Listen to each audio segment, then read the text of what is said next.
come all at a time.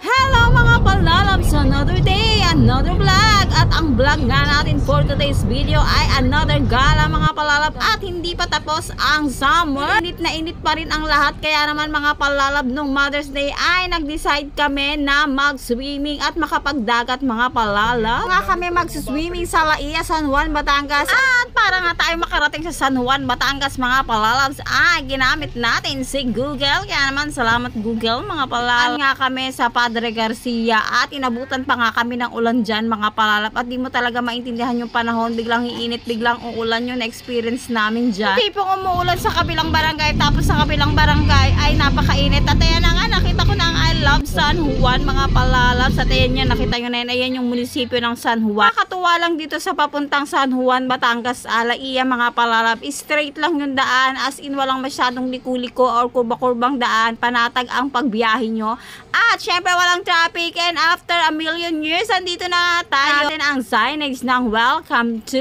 Lucky 7 Beach Resort mga palalabat. Ito na ngayon daan. Ang nga dyang passway, nagbayad lang kami dyan ng 100 per car na passway. Mga sa kalsada nila ay medyo rough road, pero carnival's naman yan mga palalabat. At ayan, pag kami mga ganyan na, sign na yan na malapit na ang dagat. At ayan na nga mga palalabs yung aming liliguan. Nagbook ako dito online. Ang Lucky 7 Beach Resort. Dito lang yan sa San Juan, Laia, Batangas mga palalab. At syempre, bumaba na tayo ng sasakyan at si Palalabs Daday naghanap na ng parking.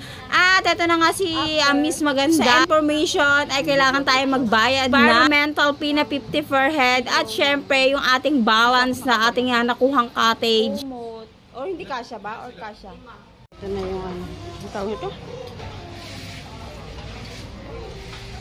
Ayan na yung dagat. Yung kayo ng room 2. Yan yung aming pinag-istihan. Meron siyang ano, rep. May mga kalan, cabinet. At syempre, aircon, may TV. At ayan yung bed. At may sarili ring CR. Buksan mo yung lagi ilaw.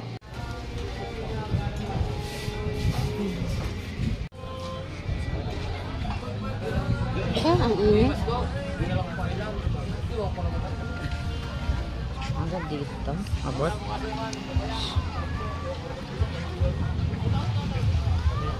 At sobrang happy na naman ng person at nakarating na naman, nakaapak na naman ang aking mga paa sa tubig. Ala, ako ba naman, basta pag nandito ako sa dagat, feeling ko ang saya-saya ko, diba? Ang lakas maka-happy vibes lang. At meron nga dito nagtitindang mamang sorbetero. Syempre, di natin pinalagpas na bilhan si Kuya. Dahil talaga namang masarap magpalamig sa tag-init, ganon. At explore namin yung buong kapaligiran. O, diba? I-check lang namin kung nasa ayos ba ang lahat.